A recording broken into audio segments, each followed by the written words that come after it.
This presentation is about utopian socialism. Utopian socialism happened before scientific socialism and was really centered around 1800 and after. Utopian socialism is distinguished by two characteristics. One is that utopian socialists thought that somehow the socialist economy would come about voluntarily. In some way, industrialists and people who owned things would voluntarily reconfigure the system and share it with people who didn't. Secondly, utopian socialists found the inspiration for their socialist economy in Christian principles. The idea that in the Gospels, Jesus will tell us, if somebody asks for your shirt, give them your coat too, or give to Caesar what is Caesar's, this coin, whereas give to God what is God, share with people, treat others as your brothers, treat others as you'd like for them to treat you. Utopian socialists got the reputation for being dreamers because they focused a lot of time on thinking of the models of socialism rather than how it would come about.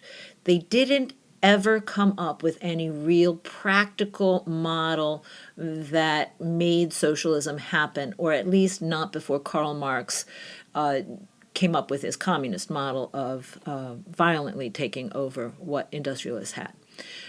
Robert Owen and a group of factory owners thought that maybe they could get socialist economy to happen by creating factories that were models of sharing, where both the industrialist and the worker benefited. He created new Lanark mills in England, but it never, nobody else ever took up the model. He thought that maybe Europeans were just too stuffy and traditional to change, so he moved to the United States, and I believe in Indiana, he created a model factory, but he found that the Americans weren't any more interested in a socialist model than the Europeans were. Another group of utopian socialists thought that maybe the Pope would help to bring about a socialist economy through his proclamations, but that didn't happen. And another group of utopian socialists thought that people would bring this about if the conversation could just happen. So they spent a lot of time writing to the editorial section of the newspapers trying to get a conversation started, but it never amounted to anything. Utopian socialism ultimately did result in something called European socialism, which is kind of a partial socialist system. In European socialism, such as in Sweden, common property is achieved, or redistribution of property is achieved by imposing or by agreeing to a high income tax. Each person works kind of like we work in the United States, getting paid a salary based on what they do that could be different depending on how skilled you are.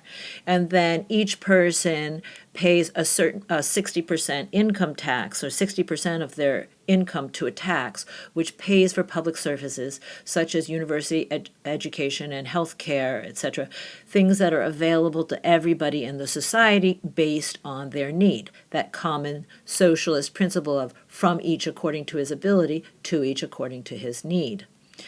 European socialism is something that's voluntary. European socialism happens in governments that are representative governments. It's not an oppressive situation.